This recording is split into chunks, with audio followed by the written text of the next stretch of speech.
Hey guys, what's up? This is Exodarian here from Primalwow. I'm gonna be making a AQ40 guide for primarily Holy Paladins, but it might also prove to be useful for other ranged and healers. So I'm also quickly going over the consumables, although I won't go in depth on this, since my Blackwing Lair video already covers this mainly. Again, I will show some gameplay footage in the background, and I will also go a bit into advanced tactics for Holy Paladins, especially in these fights, which might prove to be useful for Holy Paladins that have trouble with performance. So yeah guys, enjoy the video, and I hope this is useful to all of you out there. So now I will quickly be going over the consumables. The first consumable is going to be Flask of Distilled Wisdom, which will grant you 65 intellect for an hour. Second is Brilliant Mana Oil, which will grant you 12 MP5 and 13 spell power for an hour, which you can apply to your main weapon. The food buffs are going to be Sagefish Delight, which will grant you 8 MP5 for 15 minutes, and Nightfin Soup, which will grant you 10 MP5 for 10 minutes. So the first encounter that you're going to face in AQ40 is going to be Prophet Scarum. So there are a couple things in this fight that you have to be aware of. First of all, Prophet Scarum will mind control a random target in your raid every so often, and you have to be very careful of that.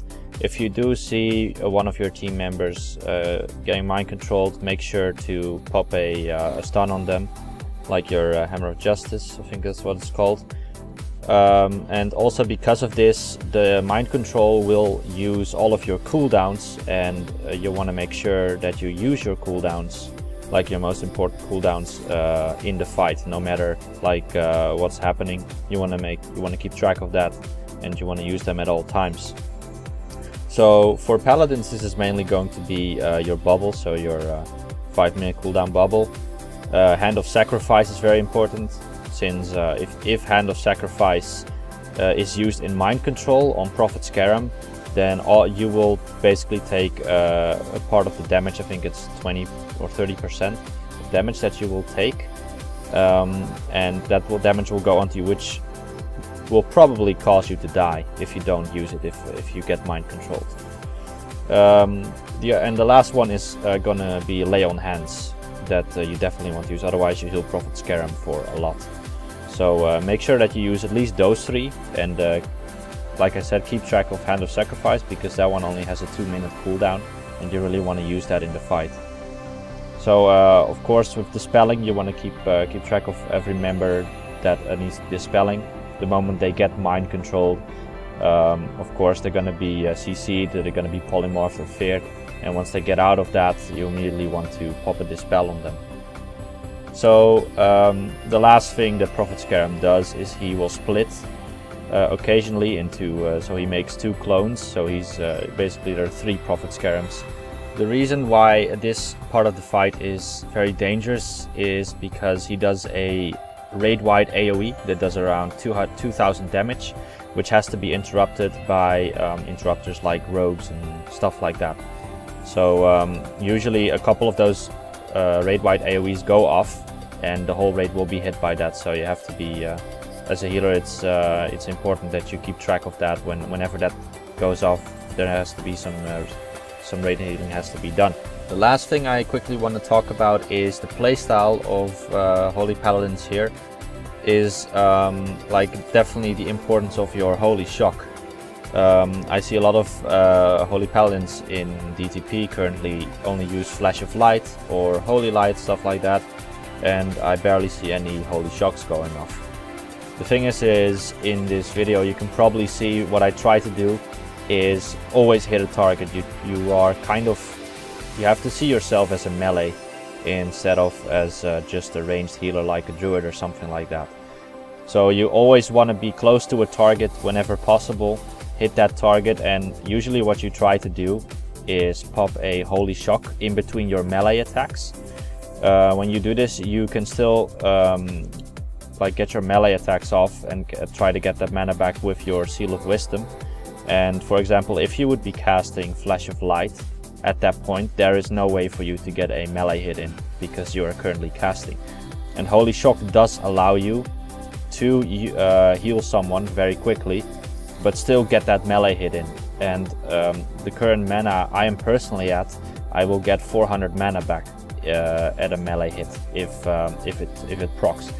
So with this playstyle, I found that I'm still doing pretty good output as a paladin, and I'm very mana efficient still. So this playstyle really helps out. So I hope most of the paladins will try to use this as well. But yeah, anyways, that was Prophet Scarab. So let's go on to the next fight. So before we move on to the second boss in AQ40, I want to talk a bit about the trash in between Prophet and Sorcerer, which is actually pretty tricky, and there is a lot of CC required in between. So there are two mobs here that you're going to be worried about. First of all, you've got the Vecnis Guardians and you've got the Vecnis Warriors. So the Guardians are the most dangerous to you, because like I said at Prophet Scarab, you wanna see yourself as a melee, really. But with the Guardians, that's not a very good idea, because the Guardians occasionally will fling people around the room, like literally fling you very far away, which will probably you will probably take around 50% of your maximum health in damage, depending on where you get flinged into. But so these mobs will be CC'd, as you can see in the video, so we take down one at a time. There are also going to be some patrols, which are Vecnis Warriors, not Guardians. Those Warriors can be hit, they don't fling you around the room. So make sure that if you see a warrior, go to the warrior and hit those instead, and use that to get your holy shocks in and to proc your Seal of Wisdom as many times as you can. The only thing what you can try to do with the Guardians is watch one of them, or just focus on one of the Guardians, and when you see him use that fling on other party members, then you can get in close for a couple seconds, like I think 5 to 10 seconds, put on your judgment and maybe hit him once and then run out again.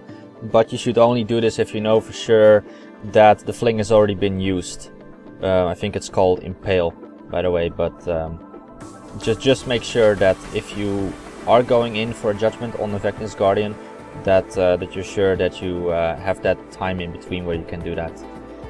So yeah, that's pretty much the trash here. So let's move on to the second boss.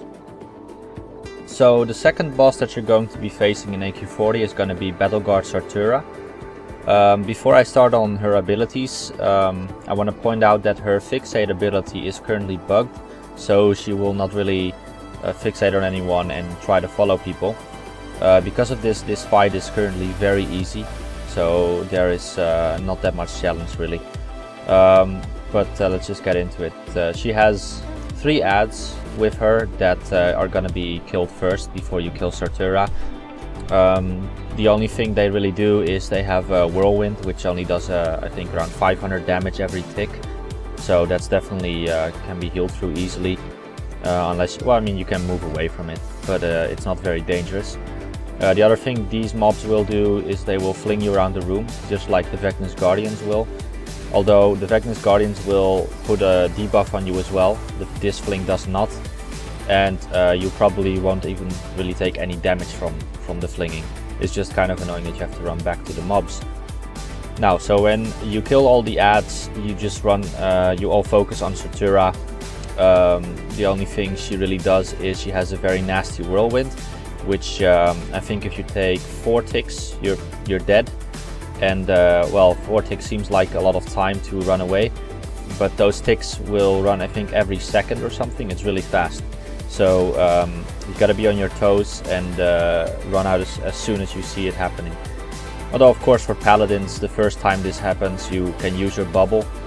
So, and you can just ignore the Whirlwind the first time it procs, since there seems to be I think around a minute at least in between every Whirlwind she does, so there is a lot of time in between. But if you use your bubble during the Whirlwind, I think the Whirlwind lasts around 5 seconds longer than your bubble, so you can still die even if you use your bubble if you if you stay in there all the time. But aside from that, that's Sartura, and let's move on to the next boss. So the third boss in AQ40 is going to be Vanquish the Unyielding. To be honest, this is a fairly straightforward fight for you as a Holy Paladin, and also for most of the other healers, although there are some tricky things in this fight. The tactic we use in this fight, we all stack up, and what happens is some of the adds will spawn occasionally, and the adds you have to be worried about are the worms that spawn, because they will berserk and deal a lot of damage. Vanquish himself doesn't do all that much damage, so you don't really have to worry that much about him in the fight. But as a Paladin, you have to really watch out for the health of your tanks that are tanking the adds during the AoE phase.